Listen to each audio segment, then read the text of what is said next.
واتقوا الله إن الله خبير بما تعملون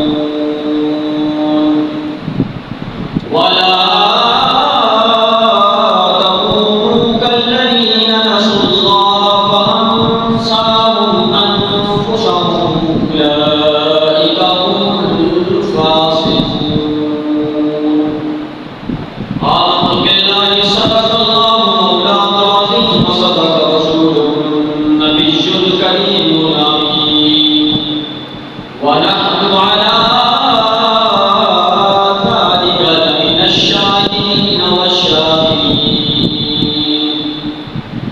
إن الله وملائكته يصلون على النبي يا أيها الذين آمنوا صلوا عليه وسلموا تسليما. اللهم صل على سيدنا محمد وعلى آل سيدنا محمد وبارك وسلم عليه. صلاة وسلام عليك يا سيدي يا رسول الله. صلاة وسلام عليك يا سيدي يا حبيب الله. انتهي وجه الاحترام سامعين العظيم. میرے مالک نے کروڑا احسان اگر کوئی عزت نے سارے میرے بات پھر مل کے اپنے گھر کے اندر اپنے ذکر کی اپنے پیارے حبیب کے ذکر کی توفیق اور سعادت نصیب فرمائی. اللہ رب العزت میری زبان تے کلمۃ الحق جاری فرمائے. اساں تساں سارے عمل کر کے اپنی زندگی سنوار دی توفیق عطا فرمائے.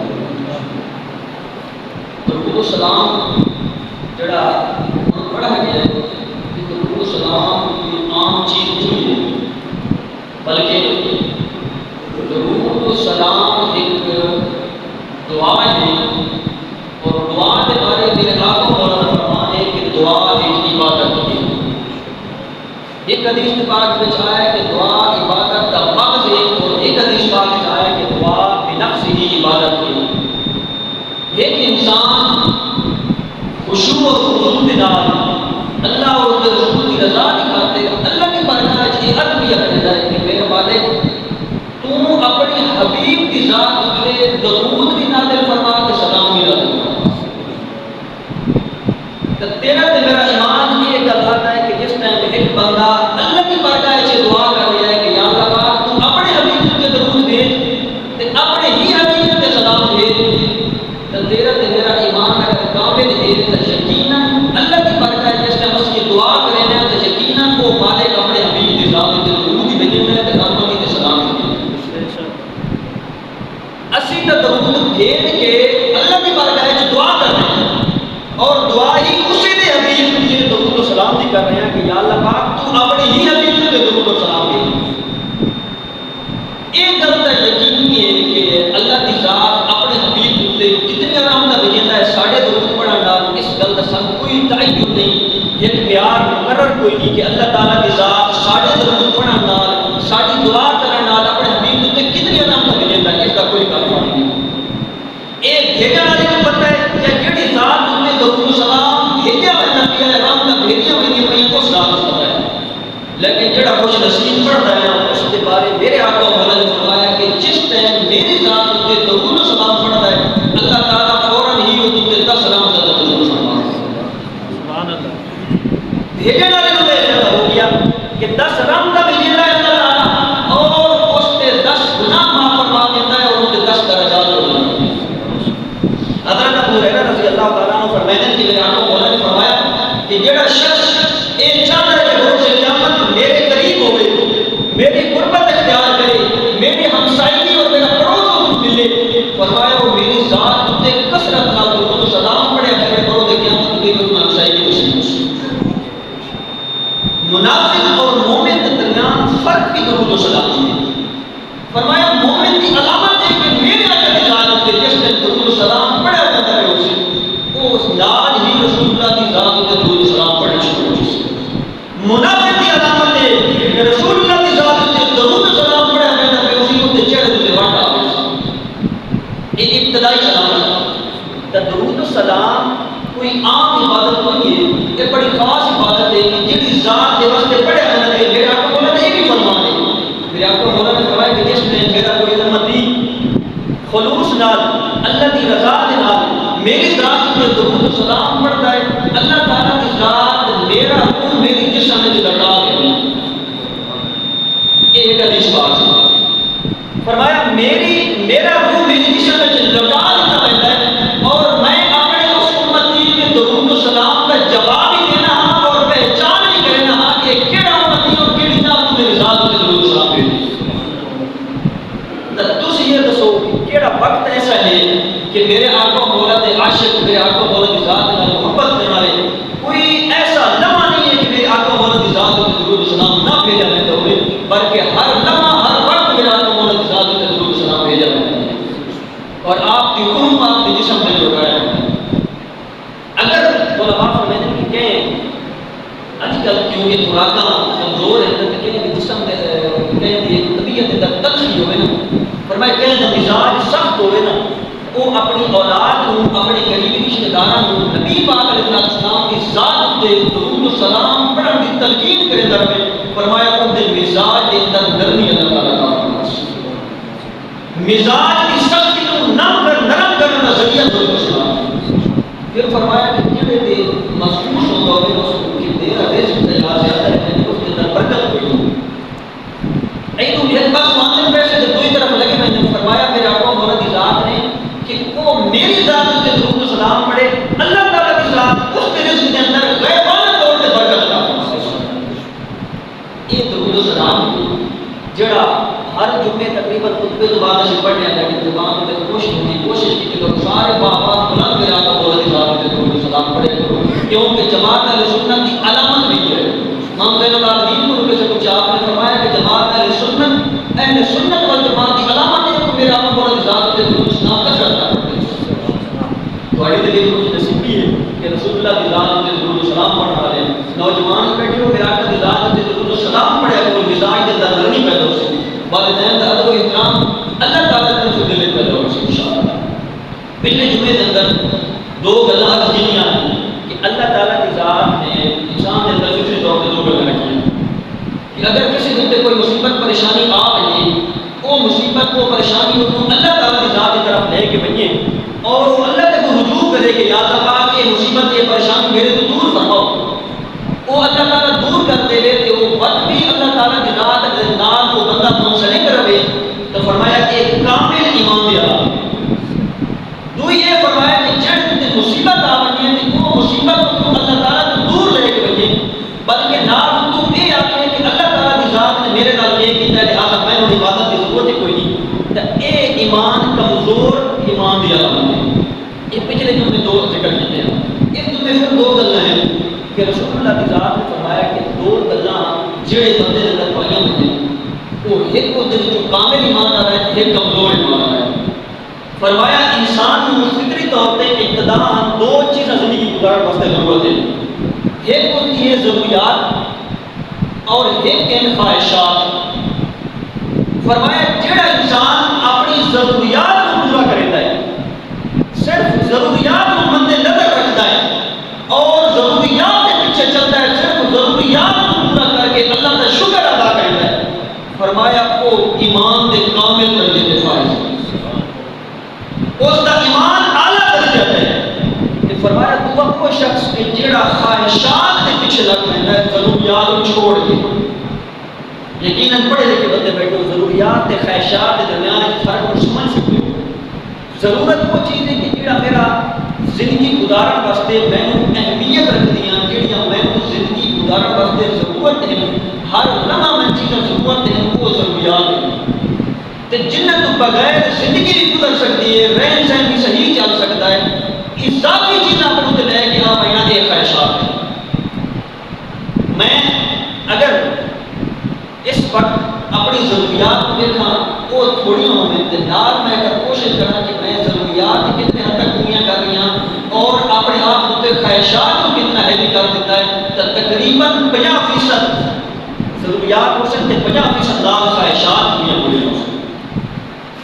جیڑا بندہ ضروریات کو پورا کرتا ہے فرمایا وہ کامل مومن ہے. جیڑا خواہشات کے پیچھے لگ رہتا ہے وہ ایمان کا کمزور ہے. اس کا ایمان کمزور ہے. اچھا کھانا کھانا آج میں فلاں جگہ پہ بیٹھنا ہے دوست احباب جناب کرنا خواہشات ضروریات نمود شریعت کے دائرے کے تحت ہونا شریعت نے من نہیں کیا پورا کرو خواہشات بھی شریعت کے دائرے کے تحت ہونا اپنے رزق حلال دے کے جو پورا کرنا تو شریعت نے من نہیں کیا. لیکن خواہشات کے پیچھے لگ کے اللہ اور رسول کی ذات اور رزق کے حلال کی پہچان کی بھول بیان ایک کامل نہیں بلکہ کمزور ایمان ہے. یہ ہم کچھ میں اپنے درمیان فرق خود دیکھ رہے ہیں کہ اساں خواہشات کے پیچھے اتنا لگ گئے ہیں کہ رزق حلال اور حرام کی جڑی تفریق کی وجہ سے فرق ہے اگر وہ بھی بھول گیا تو پھر سارا ایمان کمزور ہے. ایمان کہ اگر اسی ضروریات شریعت کے دائرے کے اندر رہتے ہوئے پوری کر رہے ہیں تو پھر سارا ایمان بچے ہو جائے پھر مزید کم بھی ہو سکتا ہے.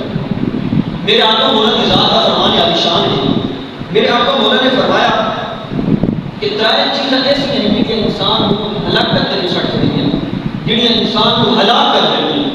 نوجوان بزرگ سب بڑے توجہ نال سنو. میرے آقا نے فرمایا کہ ترائے چیزیں جس انسان سے دفاعیاں ہوئی اس کو وہ ترائے چیزیں ایک دیار ہلاک کر دے سکتے اور اس کو دنیا میں شرمندہ اور پریشان کر دے سکتے. شاہ جانے کی سونا ہوئی نہیں ہے. میرے آقا مولا کی ذات نے فرمایا کہ پہلی وہ ہے کہ ایک انسان کے اندر حرص اور طمع اور لالچ والی فرق پائی گئی ہے نا یہ اس کو شکتا اس کو ہلاک کر دے گا. جس شخص کے اندر حرص اور طمع پایا گیا لالچ پائی گئی کہ یار فلان چیز فلاں کو لے اس کو نہ ہوئے تو میرے کو ہوئے فرمایا یہ لالچ ہے. یہ چیز کہ یار اللہ تعالیٰ نے کیا ہے نعمت اس نے عطا کی دی اللہ تعالیٰ اپنے خزانے میں جو میں نے عطا کرے یہ لالچ نہیں بلکہ یہ اچھا حرص ہے. اگر یہ حرص کی طرف میں کہ اللہ آپ کو کیوں عطا کی دی اس کی اس نعمت نے جائز آمینہ فرمایا یہ حرص کی علامت ہے اور لالچ کی علامت ہے. فرمایا یہ جڑے شخص کے اندر یہ علامت پائی گئی یہ علامت تم ہلاک کر دے سکتے. اللہ کی سونا دوئی کڑی میرے آپ کو مولا کی ذات نے فرمایا کہ اپنے آپ کے فخر کرتے رہنا اپنے آپ کے ہر وقت اپنی ہی تعریف کرتے رہنا کہ میں ہی سب کچھ ہوں تمہیں تو سارے فیل ہوں. اپنے آپ کو اگے پیش کرنا عمل کچھ بھی نہ کرنا بلکہ زبانی طور پہ اپنے آپ کو سارے تو اگے لے کے بجنا اور خود معرف پر بننا اپنی خود تعریف کرتے رہنا. فرمایا یہ چیز انسان کو ہلاک کر دے. یہ دو آ گئی ہر کی سونا طریق کیڑی میرے آپ کو مولا کی ذات نے فرمایا کہ قریب ہوئے کہ خواہشات کے پیچھے لگ بجنا اللہ کے رسول کی ذات بھول بجنا یہ انسان بھلا کرتا ہے. یہ ممبر رسول کے پہ کہ بیان کرنا میرا حق ہے اپنی گربان کے اندر چھا کرنا تھوڑا ساڑھا سارے حق ہے. اگر یہ اطلاع صرف نہ ساڑھے اندر پائیں گئی نا پھر ایک دے اکثر ہلاک ضرور کر دے کیونکہ میرے آقا مولا کا فرمان واللہ باللہ سچا ہے اور سچا ہی رہے گا. اگر رسول اللہ کے فرمان کے مطابق زندگی پسند کی بنی ہے یہ درائش سے اپنے اندر کر دیا ہوئے یقیناً زندگی کے اندر کامیابی کا سبب ہے. اگر یہ درائش سے ساڑھے اندر ہیں آج کے جمعے کے اندر یہ سبب لے کے بنو یہ درائش سے اپنے اندر وائی بات کر دے. جڑی میں آیت مدد سے پڑھی ہے اللہ رب العزت نے اس آیت کے وچ اسی چیز کا ذکر فرمایا ہے. اللہ تعالیٰ نے فرمایا کہ والذین اذا فعلوا فاحشۃ او ظلموا انفسهم ذکروا اللہ. اللہ رب العزت نے فرمایا کہ وہ لوگ جڑے کوئی برائی کرتے ہیں کوئی فحش کم نہ مسرت ہو وجے کوئی بے حیائی کرتے ہیں او ظلموا انفسهم یا اپنی جانوں تے ظلم کرتے ہیں ذکر اللہ فاستغفروا لذنوبهم فرمایا وہ اللہ تعالیٰ کی ذات کو یاد کریں اور اپنے گناہوں کی معافی مانگیں اپنے گناہوں کی توبہ کریں. اللہ تعالیٰ کی ذات کو رحیم ہے ومن یغفر الذنوب الا اللہ. اکو نال یہ فرما دیتا ہے کہ توبہ کرنے کے بعد اللہ کو ماں سوا اور کوئی بھی گناہ معاف کرنا نہیں. ایک کو بعد اللہ شریک ذات ہے جو گناہ معاف کرتا ہے. یہ اللہ تعالیٰ کی ذات نے اس آیت کا ذکر فرمایا ہے. ہوں جس ٹائم یہ آیت نازل ہوئی نا، شیطان ابلیس نے اپنے لشکر کو بلایا، بلکہ اپنے سر کے وچ مٹی پائی اور چیخ و پکار شروع کر دی، کیونکہ شیطان نے اللہ تعالیٰ کی ذات نال یہ چیلنج کیا ہوا کہ یا اللہ پاک میں تیرے بندے نوں ساری زندگی راستے تو بھٹکے دا رہا، انہاں دی ساری زندگی انہاں نال دشمنی کرے سا، انہاں نوں جہنم دا ایندھن بنے دا رہا۔ اللہ تعالیٰ نے کہا جواب دیتا، فرمایا شیطان تو ساری زندگی انہاں نوں جہنم دا ایندھن بنے دا رہی، تو انہاں نوں راستے تو بھٹکیندا رہی، لیکن جس وقت انہاں میرے کو توبہ کر رہی میں انہاں دے سارے گناہ بخش دا۔ سبحان اللہ، اے اس مالک کے کل نال شیطان دا چیلنج ہو گیا، آخیا ٹھیک ہے تو بخشے نہ رہی کہ میں انہاں نوں راستے تو بھٹکیندا رہا۔ جس ٹائم یہ آیت مقدسہ نازل ہوئی نا کہ اللہ تعالیٰ نے فرمایا کہ جڑے لوگ اپنی جانوں تے ظلم کر پویں یا کوئی بے حیائی کر پویں یا زیادتی کر پویں، کوئی بھی گناہ انہاں کو سرزد ہو وے نا، وہ میں مالک کے کل کو معافی منگے، میں انہاں دے سارے گناہ بخش دوں۔ سبحان اللہ، یہ جب آیت نازل ہوئی نا تو شیطان کا گل پہنچی، شیطان اپنے سر وچ مٹی پائی دبا ویلا شروع کر دیتا اور اپنے قریبیاں سارے نوں بلایا کہ یار ساڈا جڑا رب نال چیلنج ہویا ہے وہ یہ ہے کہ اساں لوگاں پر ملاونا ہے، لوگاں سیدھے راستے تے نہیں آون دینا، لیکن اللہ تعالیٰ نے قرآن پاک کے اندر ایک آیت نازل کر دیتی ہے جس کے وچ اللہ تعالیٰ نے دعویٰ کر دیتا ہے کہ جڑا بھی کوئی اپنے تے ظلم کر پوے، اپنے تے زیادتی کر پوے، اپنے نال کوئی زیادتی کر پوے یا جاناں تے ظلم کر پوے تو وہ میری بارگاہ وچ توبہ کرے، میں انہاں دے سارے گناہ بخش دوں۔ جڑا ساڈا مقصد ہے، شیطان آکھیا کہ جڑا ساڈا مقصد ہے وہ تک کامیاب نہیں ہوتا، اسی اپنے مقصد تک کامیاب نہ ہوتے۔ یہ جس ٹائم اس اپنے سارے چہرے کو جمع کر کے یہ گل کی نا، ہوں اگلی گل توجہ نال سننی ہے سارے، بھاویں کوئی بزرگ ہے نہ کوئی نوجوان ہے، ایک گل سمجھ کے سن کے زندگی میں فرمایا کہ جس ٹائم